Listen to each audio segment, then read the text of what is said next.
Jaman Dunn. Tonight you will hear his performance for 30 minutes and then we'll have a master class. So those general public who want to leave after the concert, you're welcome to leave then or stay. We'll be happy to have you. Today we are celebrating the month of African American Heritage Month. And we want to draw attention to the fifth piece Jaman Dunn will be singing. So please refer to the program. And also if you go to the back of the program where the master class starts, we'll hear from Tehillah Hill, I've Been in the Storm So Long. And also we'll be hearing Soliloquy by John Wesley Work. And to really expand our repertoire knowledge in African American Heritage Month celebration. Thank you.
Hai già vinta la causa. Cosa sento? In qual braccio io cadea? Perfidi! Io voglio di tal modo punirvi. A piacer mio la sentenza sarà.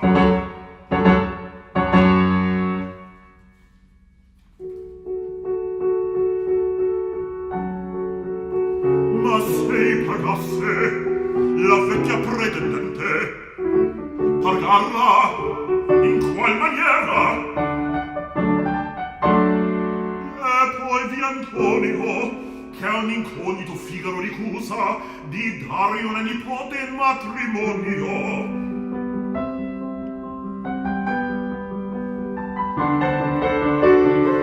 Coltivando l'orgoglio di questo mentecato,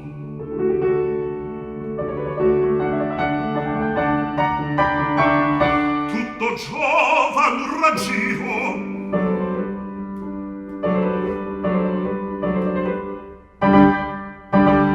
il colpo è fatto.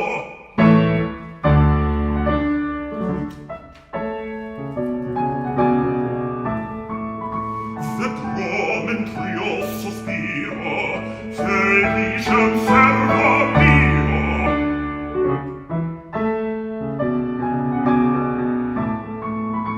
E men che invan desio, e possedendo fra, vedrò per man d'amore unita vile oggetto che in me deston affetto, che per me poi non ha, che per me poi non ha.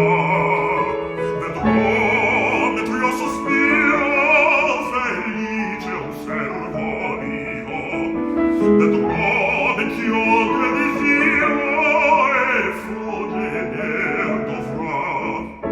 Vedrò per man d'amore unita vile oggetto che in me deston affetto, che per me poi non ha, per me che ne poi non ha.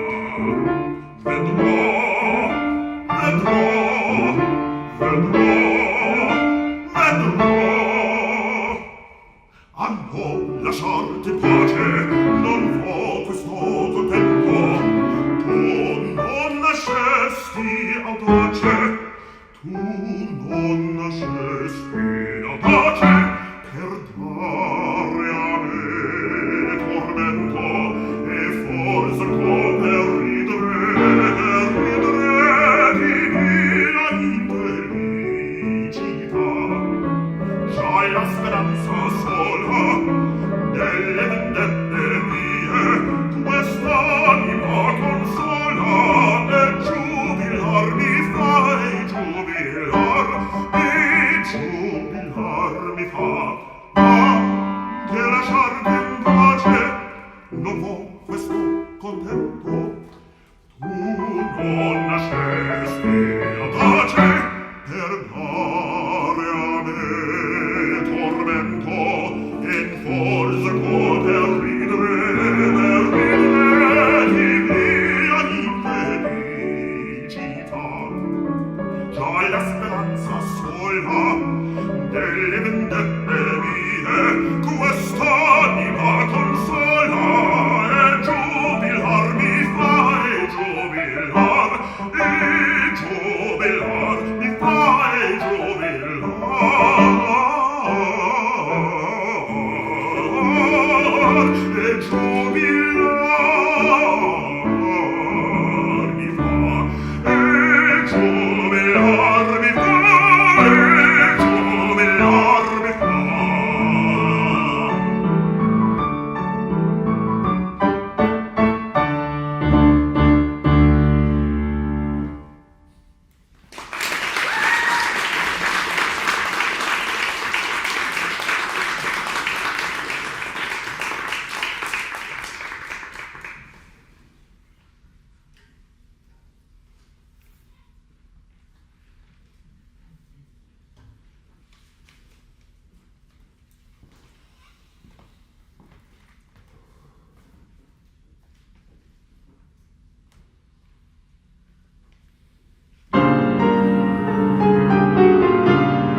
vanity.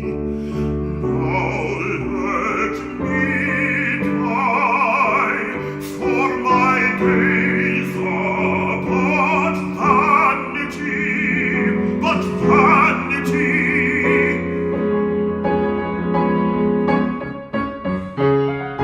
I have been very jealous for the Lord God of hosts, for the children of Israel have broken thy covenant, and broken the covenant, and thrown down thine altars, and slain all the prophets, slain them with the sword, and slain thy prophets, slain them with the sword. I have been very jealous for the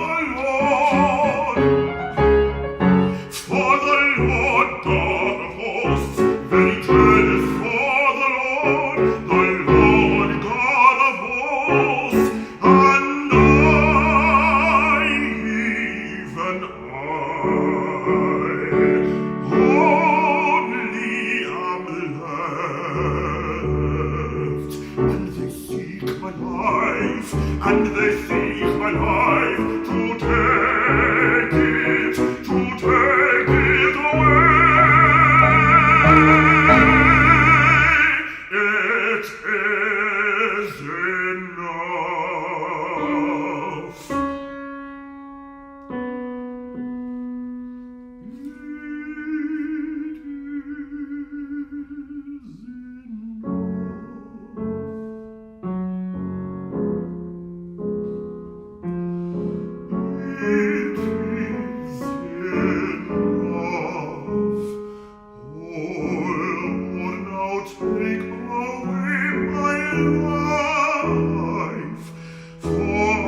set my heart near the Congo, and it lulled me to sleep.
subbing for us today, Marco. Matt, do you mind coming out?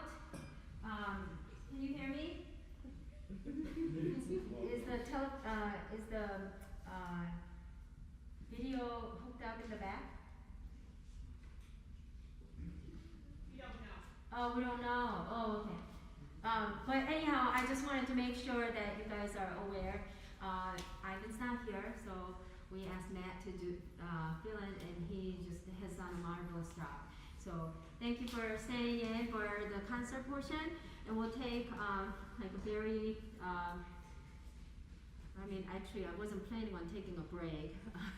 Do you feel ready to go on to the master class? Okay. All right. So those of you who want to stay, you're welcome to stay. Those of you who want to excuse yourself, you're welcome to. All right. Our first singer.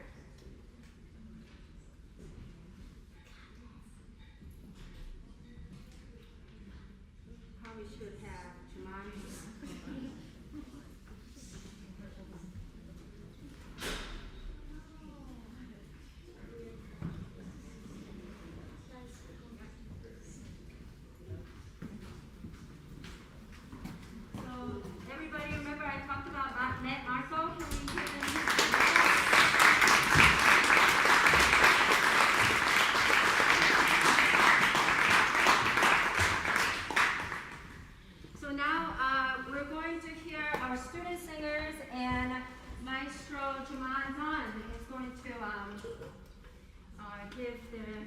some feedback. And this is a setup, and we have our first singer.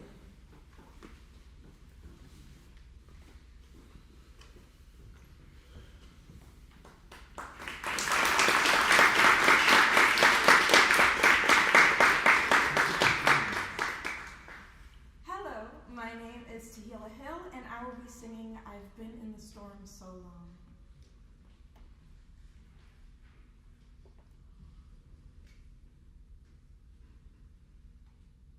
I've been in the storm so long.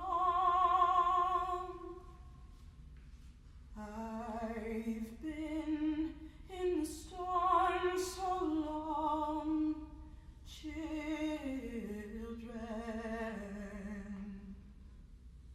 I've been in the storm so long. Oh, give me a little time to pray. Let me tell you, children, how far I've come along. Oh, give me a little time to pray. With a hung down head and an aching heart. Oh, give me a little time to pray. Ooh, ooh, ooh,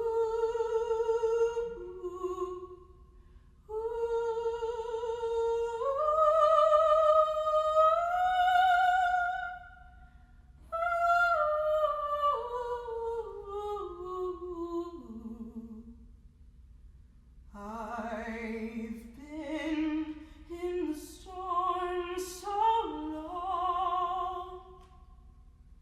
Oh, give me a little time. Oh, give me a little time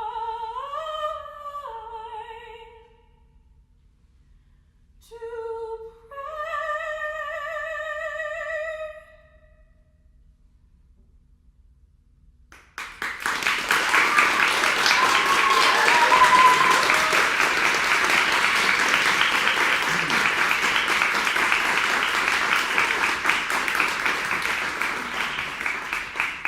So remind me your name, Tahila? Tahila. Tahila, thank you, correct me. Tahila, okay, so what are you thinking? Well, I'm thinking of my grandma. Okay, Yeah. yeah, okay. I want you to try something for me. Just sing the first like phrase, but I want you to start right here. And I want you to walk that way as if you're looking at your phone and sing the first phrase. Okay? Yeah. Go ahead. I've been in the storm so long. I've been in the storm so long, children.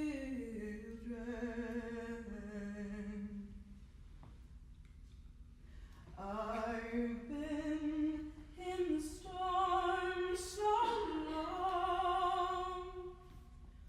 Oh, give me a little time to pray.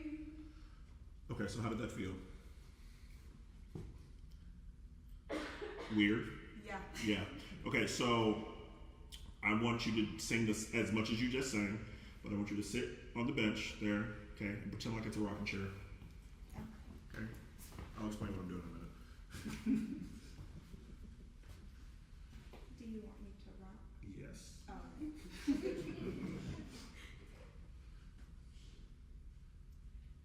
I've been in the storm so long. I've been in the storm so long.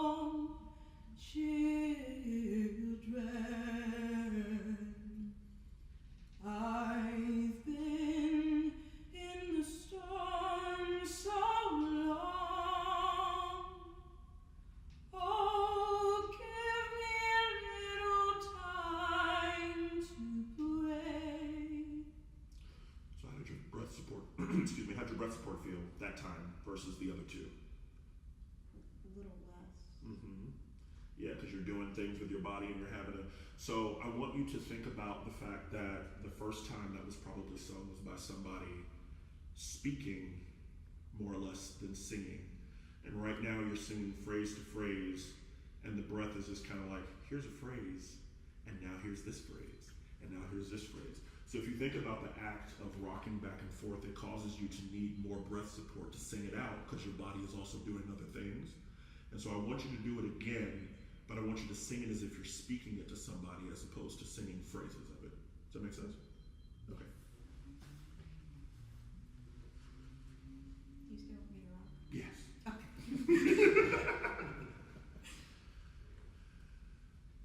I've been in the storm so long. I've been in the storm so long, children. I've been in the storm so long. Oh, give me a little time to pray. Okay, who heard something different? All right, so I feel like you're telling me a story now, okay? So, because when you were up there singing, it sounded beautiful, but I felt like, okay, she's singing at me. This is great. So, especially with spirituals, because, you know, the origin of the spiritual being something that was used as a self-comfort thing, you know, because you know, when you're singing spirituals in the time of slavery, it's, you know, there's very little that feels comforting. There's very little to be comforted by. And so that's where the spiritual was born of. It was born of the thought of a higher power coming to take us to a better place, to a different place. And so they always tell stories about the hardship of the present and the hope for the future. So whenever you listen to a spiritual, always think about what hardship of the present is being invoked, what hope of the future is being invoked. And by having you rock as you sing it, it's causing you to make more of the line, which is why I'm having you rock, because, so stand up for a second. And sing half of what you just sang, don't sing the whole thing. I've been in the storm so long. So already, that sounds completely different to me, okay? So I want you to sit back down and don't rock in time to what you're singing, okay?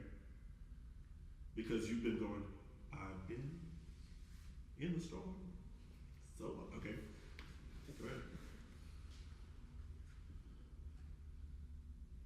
I've been in the storm so long. I've been in the storm so long, children. I've been in the storm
So, one thing that, we sometimes forget is the power of what we're singing, or the power of the words, and the power of, how we came upon those words.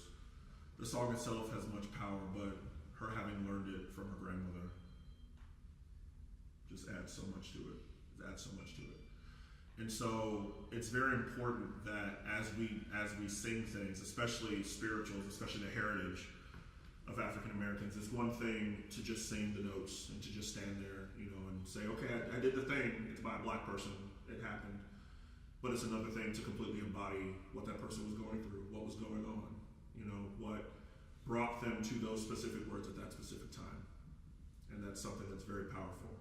And I felt I was being told a story by the seated rocking version of that than by the standing in front of the piano version of that. How did you feel about that?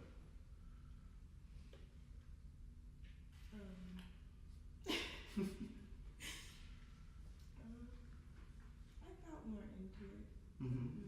Yeah. Because to be honest, when I was standing up there, I was trying not to cry. So I was like, Yeah. okay, Yeah. The only thing I'll tell you is that, by doing that too, you have to remember that, the breath support is still there. You have the breath support. Don't forget any of the, voice things you learn. But at the same time, know that there is power in evoking where the song is from as opposed to just singing the song. Yeah? Okay. I think, I don't know how much time left, but yeah, I'm good. Okay, cool.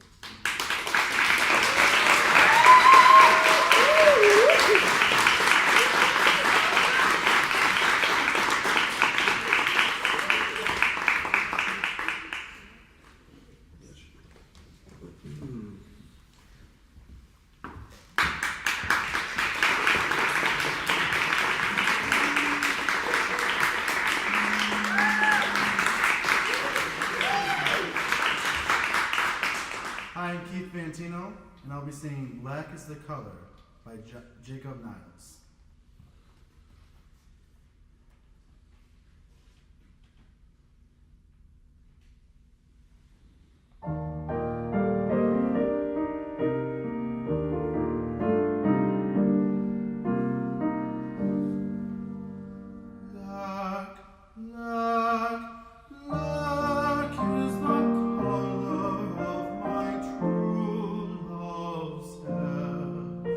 Her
black, black is the color of my true love's hair. Her lips are something rosy fair. The modest face and the daintiest of hands. I love the grass whereon she stands.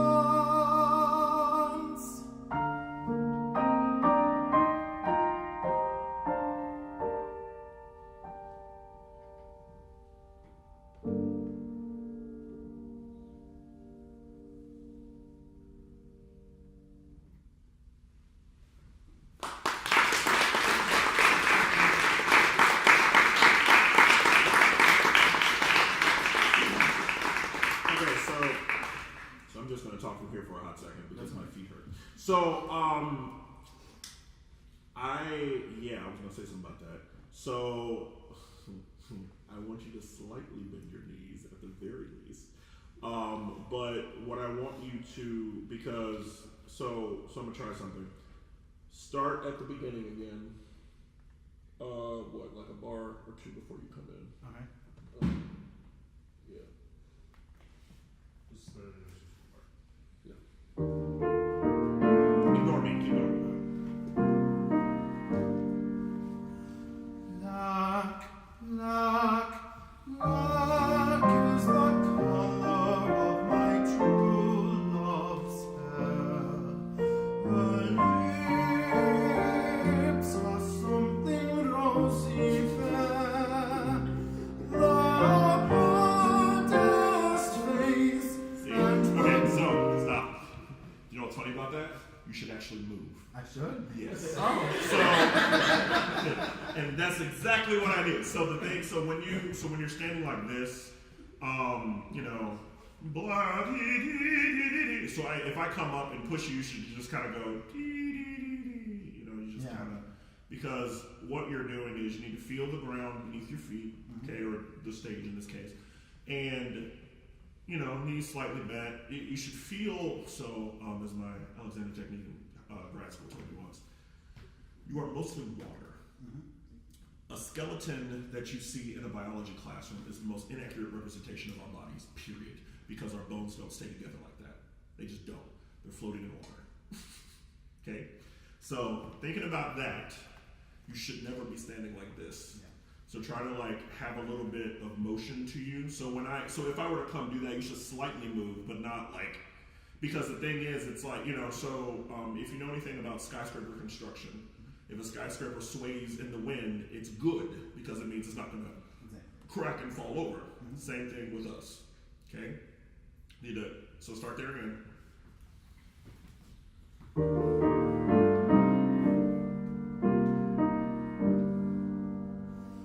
Black, black, black is the color of my true love's hair.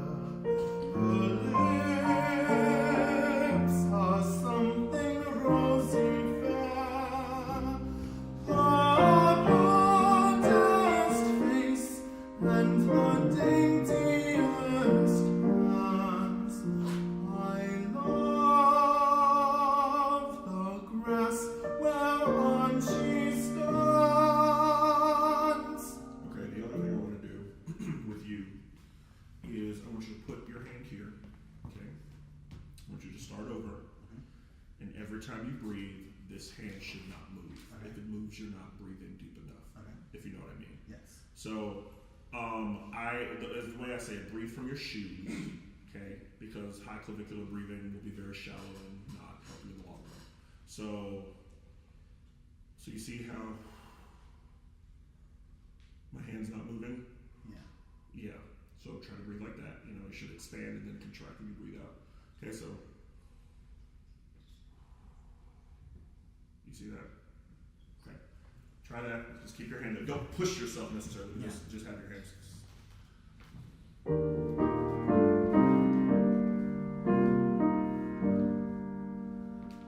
Black, black, black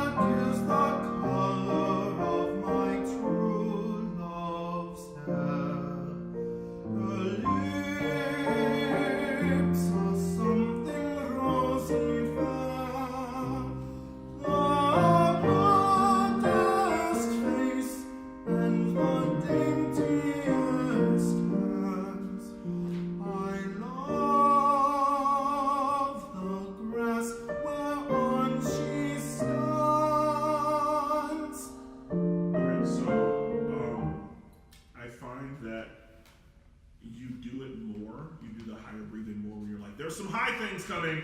Yeah. Ah! Yeah. Okay, and so that was the other thing. I want you to, when you get to, yeah. So when you get to the G, but when you get to the D before that, her lips, so the first her lips, and then when you go to the Perdis, I want you to slightly bend as you go up. Okay, so Bend your knees. Yeah. So just a little bit. Just kind of like come down just a teeny bit. Yeah, you don't have to like go down here. We're not, Yeah. So just slightly bend. Yeah. Okay. Start right where you have been. Right hand.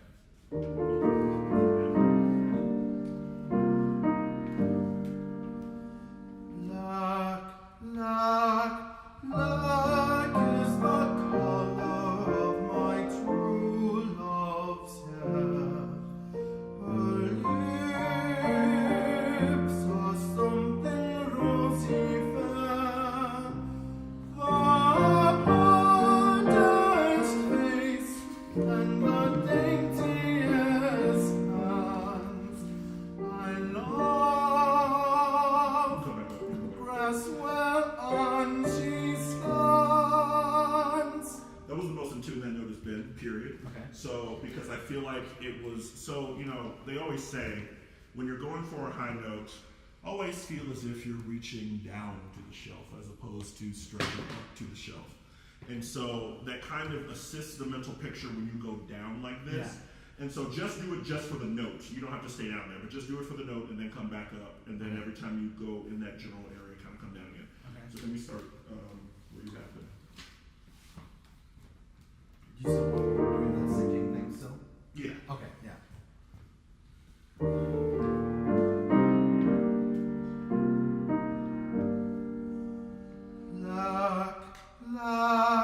Black is the color of my true love's hair. Her lips are something rosy fair. The modest face and the daintiest hands. I love the grass whereon she stands. So E's are weird notes, E flats are weird notes, so I would say maybe do it a little bit on that one too. Which one's the flat? The very last note you just sang. Okay. So, stands, can we just do that last stanza? So, yeah. Yeah. I love the grass whereon she stands. There we go. See? See, they hear it. They hear it. See, there, you can do it. Yeah. So, and I know that's a lot to remember, but it's, it's just these little things. And one day, we won't have to remind ourselves in our body. But the thing is, unlike other instrumentalists, other musicians, we as musicians, our instrument is within us. So sometimes to help remind us of what we're doing, we need to kind of have our body do something that, reminds us, the slight bending. Okay? Yeah. Yeah. Am I good? Yeah. Okay, cool. Great. Thank you. Thank you very much.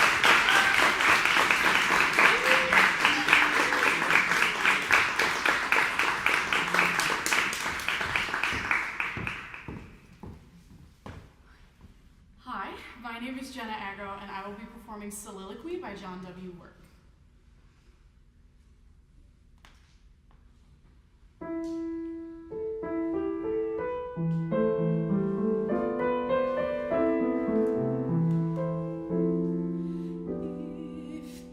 Fear,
so just think a little bit about just kind of think of the act of walking, and soliloquy.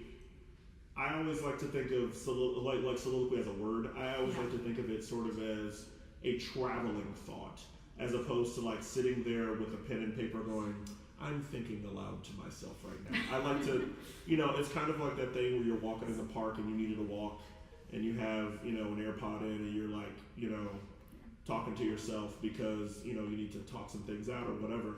So I want you to kind of do a little bit of walking at the beginning because your breath control is very good, but it feels very segmented. Like when I was telling Tahila at the beginning, it like feels very, okay? Oh.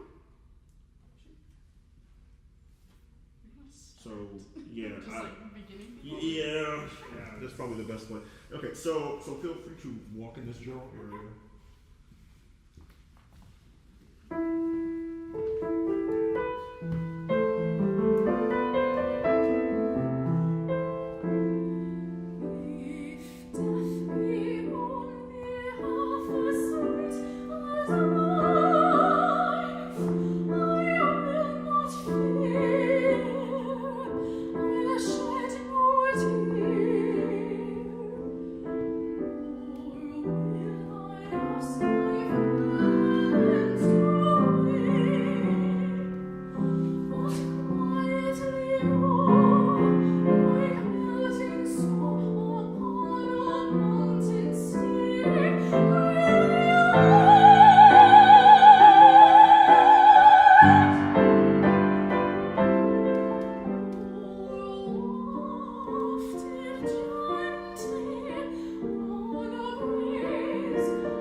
There were some great breath support things I wasn't hearing the first time, and it also comes with the fact that I'm walking in heels, I'm walking in symphony.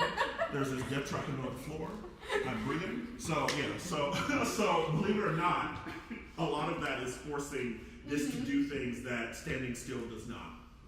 So and like I was telling her, it's like singing something like this that is so clearly like sort of a cascading thought.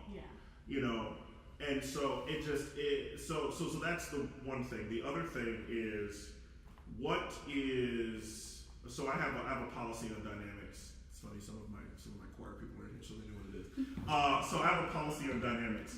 What is your, so can we just sing this one line here? What is this? That's weird. That's just so weird. Why? Okay, like melting snow upon a mountain steep. Can we just start like in that bar? Sure. Okay. And I want you to sing that G at what you feel is like the loudest tasteful sound you can make. Loudest tasteful sound. Yes. Okay. So there's one. Sure.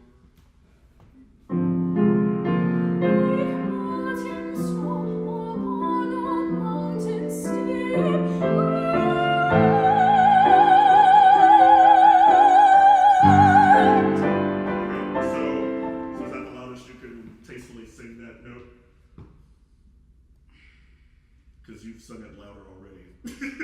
Very true. I am making a point here, so I want you to do it one more time, but I want you to make the whole G forte and ignore the crescendo. Just make the whole thing forte. Okay. Yeah. You can do that.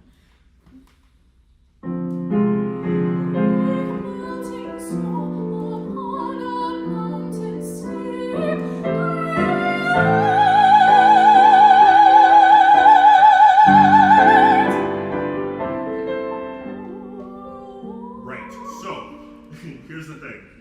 I had a teacher once. She said, be very careful at your dynamic contrast because no one will pay money to sit inside of your mouth to hear you sing. And so my policy on dynamics is that a dynamic is only true to the human or humans that are singing them. There is no such thing with voice as a static piano or a static forte. It is based on you and your instrument.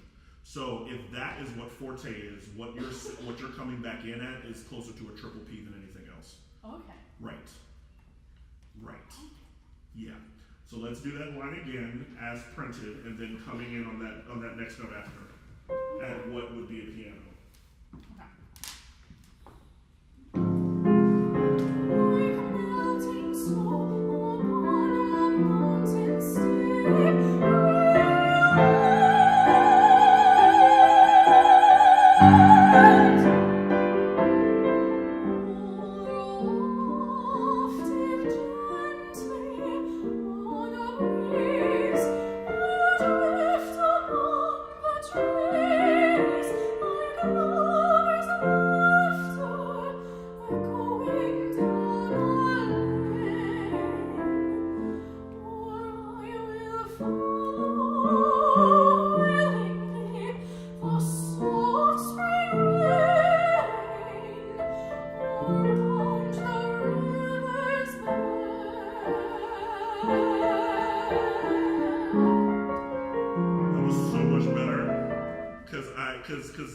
Because what happens when you do what you did before is everybody goes, yes, what? So, and the way you just did it, they were like, it's personal now, but I actually know what she's singing. I know that she is singing. I can understand that, So make sure that your dynamics are tuned to your instrument. That's really important. Okay? So something else I'm going to say, I can't remember what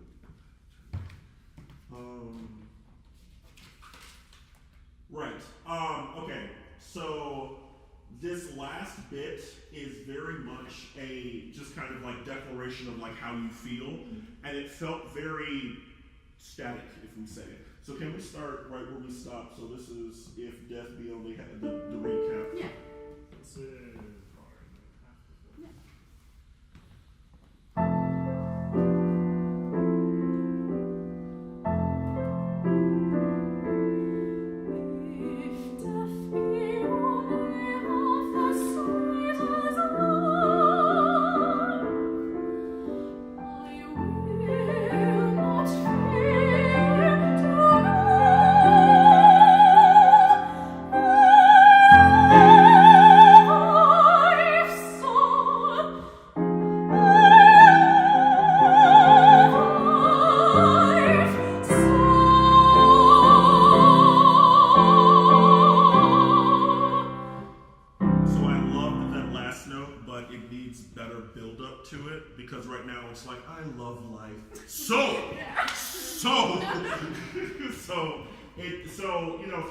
Think of sort of like, a smile that starts with I will not fear. The smile sort of starts there, and then at the final so it's just this broad just thought, I love life so. Okay. So can we just start in that bar? That I will not fear.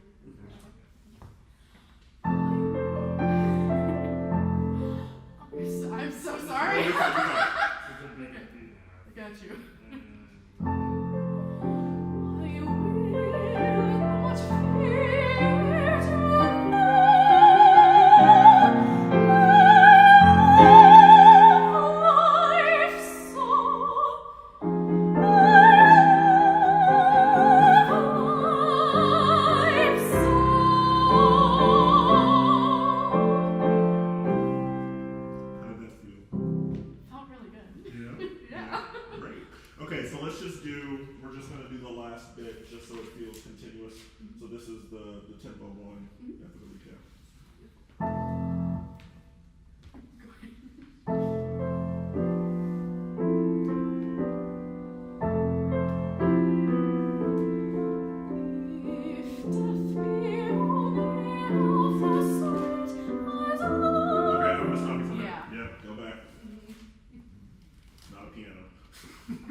asked Jaman to prepare, give his life experience of being a conductor and a singer, and I think it will be lovely to hear his perspective, his philosophy, his experience, whatever he wants to share. Sure. Because it's just awesome.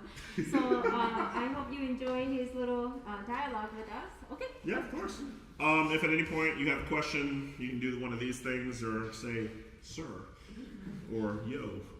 So I am originally from Chicago, and in the context of growing up in the African American church tradition, Baptist tradition, as well as wanting to sing in high school choirs and singing in collegiate choirs, and doing a lot of just a lot of general singing everywhere, was something that was always a part of me, and sort of the thought of these huge choral masterworks. I came upon all of these recordings of Robert Shaw. The orchestra concert. So I knew I wanted to be a conductor from a very early age. So the first orchestra concert I went to where I felt like I couldn't possibly do anything else, I was 14. I went to a Ravinia concert that summer. My elementary school music teacher had the opportunity to have free tickets for some of us, and being African Americans on the South Side, getting to Ravinia was kind of a hassle and a half, because it's almost in the next county up, and the tickets are really expensive, and being Chicago Public School students, and a teacher himself, Chicago Public School teacher rather, he had access to these tickets, and so he would get them for us, and they would find a way to pay for a bus to charter us, up to Ravinia and down. And James Conlon with Chicago Symphony and Chicago Symphony Chorus and Glen Ellyn Children's Choir and all these people, they did a 2-piece concert. The first half was a piece called The Execution of Stefan Razin by Dmitri Shostakovich. If you've never heard it, it is a very ridiculous story about, and I say ridiculous because it's crazy, a story about a folk hero, Stefan Razin, who at the very end of it, I remember laughing and my mom looking at me like, that's really dark. And I'm like, but it's really funny. The end of it, the oligarchs, of course, finally have his head, because he's making people feel like they should be equal, and why should that be a thing? So they chop his head off, but the end of the piece is they chop his head off, and apparently the head bounces a couple times, and then the eyes look up at the oligarch, and the mouth opens and starts laughing, because when you chop a head off, it doesn't immediately die. Apparently.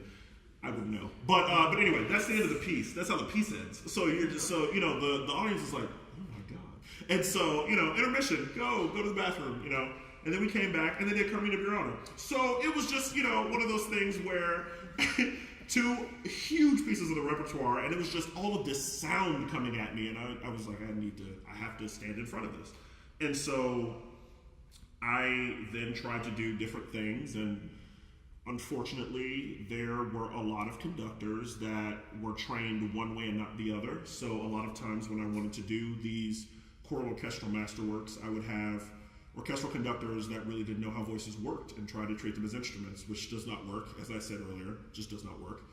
And then you have choral conductors who try to, they tell the orchestra, because they think it'll work, they'll say, hey, just do what you need to do, I'm just gonna, wave my arms, which is the easiest way for an orchestra to ignore you and just feel as if, you shouldn't actually be up there in the first place. So I refused to be either one of these, so I decided that I would get training in both. So aside from the fact that I've played violin and viola since I was 8, I went to Ohio State for my undergrad and got a voice degree. So my bachelor's is in voice, and then I went to Boston Conservatory and received my master's in orchestral conducting. And I just spent 4 years as assistant conductor with the BPO, and I'm still here in Buffalo because I like it. And y'all seem to like me, so yeah. So, but in my comings and goings, a couple of the things that I've realized is that, when I talk with, when I do different things with, professional vocalists, semi-professional amateur vocalists, one of the things that I make sure that I always do is to let them know that, they are being paid attention to and they're cared for. And unfortunately, a lot of vocal soloists that, work with purely orchestral conductors don't really feel, comfortable over the course of the process. of course they'll enjoy singing, they'll enjoy, being soloists in, a requiem or another large piece, or just a soloist in another piece. But unfortunately, a lot of times, when you think of instrumental soloists, you're like, oh, this is great and what have you. But as a conductor, it is actually very difficult to accompany effectively. It's very easy to accompany and kind of make stuff up, but it's very difficult to accompany effectively. And what I mean by that is, it's something that I've always taken to heart, because the comfort of the soloist is important so that they can share their craft as well as they possibly can. And, the orchestra is relying on the conductor to bridge that gap. And as a conductor, you need to be able to say, okay, orchestra, you're too loud here because so-and-so needs to do this, which is, some of the obvious things. It's too fast, too slow, too loud, too soft. But also you need to know when the vocalist is telegraphing breaths, when the vocalist may decide in the spur of the moment that they want to change something with a phrase. You have to know the music well enough to be able to just kind of notice things. And so many conductors are like, yeah, it's not worth it, I don't really care. And it's one of the reasons why opera recits are so difficult, because, recits are not strict music. They're, most of the time you're speaking, or you're speaking on like a couple of different pitches. And so when that's happening and you're kind of here doing things, you have to know what's going on. And it's just so much information to know at once. But one of the things that always helps me is, as a vocalist, I know how we breathe, and I know how, we prepare for next phrases and prepare for things like that. And so I can see things that a lot of my instrumental conductor counterparts don't see. And so I've had a lot of conversations with vocalists. I just did a performance with Calvary Episcopal in Williamsville this past weekend, and I remember the soloist was talking to me, and she said, I said, yeah, we're going to take whatever tempo you want to take here, and if you need that extra breath, I'll wait for you and I'll do it, and then we'll go. And she was looking at me like, that's a thing you can do? And I was like, yeah. And she was like, oh, that's new. And I'm like, that's unfortunate, because that's, that should just be a part of what we conductors do, So being sort of that linchpin is very important to me. And one of the other big things that's not necessarily tied to the sort of nuts and bolts of what I do is just the visibility of it all. I was blessed to have an African-American teacher at the beginning of my journey, which I did not realize was the exception until I got a little bit older. And he started me on the violin, and I'm really grateful for that, because if he hadn't started me, I'm not sure that I would have kept going. And at one point he said, okay, I can't teach you anymore. I'll tell your parents that the next step for you is to do this. And so I said, okay. And I took the next step, and then I went from feeling, mostly comfortable to, as we like to say, flying milk. So it's one of those things where you start to stand out in a way that you can't control. And it's very difficult to sort of navigate, I guess, the path, as it were, because there are these extra things that you have to deal with all the time. So the path of learning your instrument, of going to private lessons, of doing this, of doing that. But, the added structure with, okay, I have to do all these things, and I'm going to be the only person in this room again, and I'm going to be the only one that looks like this in this room. And it just becomes very, you expect it, but that doesn't mean that it ceases to affect you. And, as I got older, I realized that, I went from the point of going, okay, I'm the only one again, here we go, to, okay, I'm the only one, great, let's make sure that this doesn't happen again.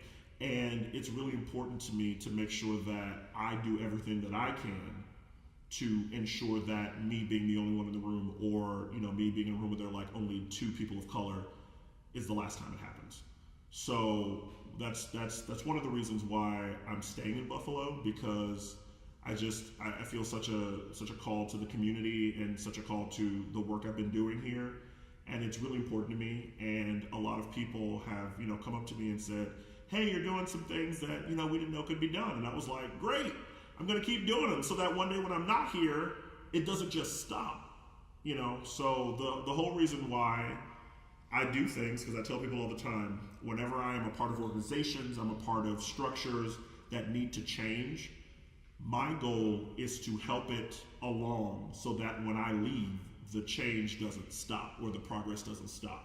You know, it has nothing to do with me, myself, but it has more to do with the work that needs to continue to be done. I didn't mean to start preaching, but anyway, so that's just pretty much my journey and where I am and what I'm doing. So if you have any questions, you can ask something. Could you elaborate a little bit on, like, you're talking to the future educators of the world, hopefully, and anything you want to say to us, like, about, what to watch out for, what to Of course. do? I tell people this all the time. When you're in a field where it is very obvious that you are a minority in that field, one of the best things you can do is get people in your corner that have nothing to do with that field. Because when they have nothing to do with the field, they can cheer you on and support you without reservation because they have no idea the limitations of the field. They have no idea what could be a possible roadblock and because the problem is when people love us, sometimes they try to protect us from things. And sometimes in order to make that change happen, we can't be protected from it. We have to face it head on. And so if you have that support system that's not tied to that can support you when you have to face it head on, that can support you, at any step of the way, that's like step one. Step two is, make sure that you have time and space away from the struggle of what you're doing. Regardless of who you are, what you're doing, it is important to make sure that you're not always doing the work, whatever the work is. If the work is teaching elementary school kids, make sure that you have time away from that where that's not at all what you're thinking about. It's so easy to get wrapped up and, culture and society make it seem like if you're not wrapped up in your job, are you really working? Are you really worth your salt? Your weight in salt? And the issue with that is it doesn't allow us to have good balance in life. It doesn't allow us to be able to do some of the things that we want to do, want to enjoy doing. And, having a good work-life balance or a good balance in your life is not tied to how much money you make. It's tied to a mindset. So, yeah. I have a question. Yes, sir. Thanks here. We male guys got to stick together. All the tenors and all that. Anyway, low note time. So anyway, I'm asking about learning music for the conductor. Well, you don't know what you're inheriting. Some people accommodate the singer. Some don't know the styles. I don't know if they know the opera. I don't know. We got all kinds of conductors, obviously. So when you're learning your music, as Akala said, run it as it's written and be ready. Yeah. Is that pretty much it? That's pretty much it. Yeah, you have to. Sometimes with very, very well done operas, sometimes you need to look around for recordings to try to figure out, what is quote unquote standard or what is traditional. Because sometimes people will just start to do traditional things that aren't printed, and you need to be able to go with that. You can't say, I don't know what this is. When there are 7 recordings of famous people doing it all the time, you can't really use it as an excuse. Yeah. So, but with new music, with new opera, I definitely have really long conversations with the composers. I'm like, is this what you want? Okay. And then if they say, I want this with some room for, interpretation, then when I'm with the soloist or with whomever, I'm like the composer, we have a conversation with the composer. You always have to keep all of the parties involved. Don't just go off by yourself and try to create something. So. Yeah. Is there anything that you now, like looking back on your time in your undergrad or even your master's, like anything that you wish that you would have known or you would have done to set yourself up better in the future, or just along those lines? I know at least for me, like in this time, it's a whole different realm of like uncertainty and also trying to figure out ourselves as like future educators and as people. And is there anything that I tell people all the time, do not be afraid to ask for help. A lot of people don't. I don't tell a lot of people this, but I'm becoming more and more open to telling people now than I used to be. I spent 7 years in undergrad because I would not ask for help, and I was dealing with a lot of mental issues and had to retake classes on cycles and things, and now I'm like doing master classes and things. Who knew? But but like at that point in my life, there were points in undergrad where I never thought I'd graduate. I almost dropped out a couple times, and it was all because I was too stubborn to ask for help when it was clearly there in front of my face to be called upon. And so, you're never in a point where you're too proud. You should never be in a point where you're too proud to ask for help, because you never know what that may give you. Because sometimes the help will come in droves in ways that you couldn't have imagined and help you further along than you could have possibly hoped for. So, yeah. Mm-hmm. That was very powerful. Should we take one more question? Yeah. I actually. Oh. Okay, I want to give opportunity to JB. Yeah, JB. Mm-hmm. Have you ever been worried about the path you want to get here? So what do you mean? What do you mean by that? Because the short answer is yes. But what do you mean by that? Like about the roadblocks of trying to get into the career. Oh yeah, all the time. It there were days. Sometimes there still are days, but they come very, very fewer now. Much fewer now than they used to be. But there are days I'd sit there and go, what am I doing? Do people think I'm okay? Do they like me? Do they, and by do they like me, it's more of a professional, do they like me enough to ask me back? Do they like me enough to, suggest I do this thing? Because the unfortunate thing about this field is that so much of it is connections. Sometimes if you don't have the connections, you can only go so far. But the thing that kept me going was that I knew that in my corner, I was making a difference. The other thing that I tell musicians all the time, because I hate the fact that the music field as a whole tries to perpetuate this, there is no path. There is no instruction manual. There is no path. It just doesn't exist. Your career is whatever you want your career to be. You are in control of where it goes and how it gets there. Nobody can tell you if you don't go to this school and get this degree, then go to this school and get this degree, then work this job for 3 years because then they'll have you. Nope. No. So it just doesn't, I'm in a place I never thought I'd be, but I have never been happier in my life. So your path is your own. So that's the one thing that I cannot say enough. Do not allow anyone else to dictate what path you take.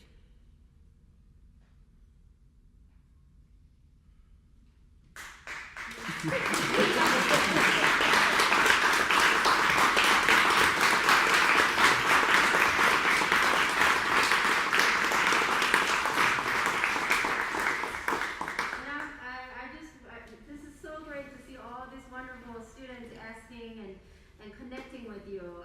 We hope to have you back sometime again and converse. Students, please, I have stamped and Dr. Renzoni has stamped, so go to one of us to get stamped. And please say hello to Maestro and Marco here and congratulate them before you leave. Thank you so much for Thank coming, you. everybody. Thank you.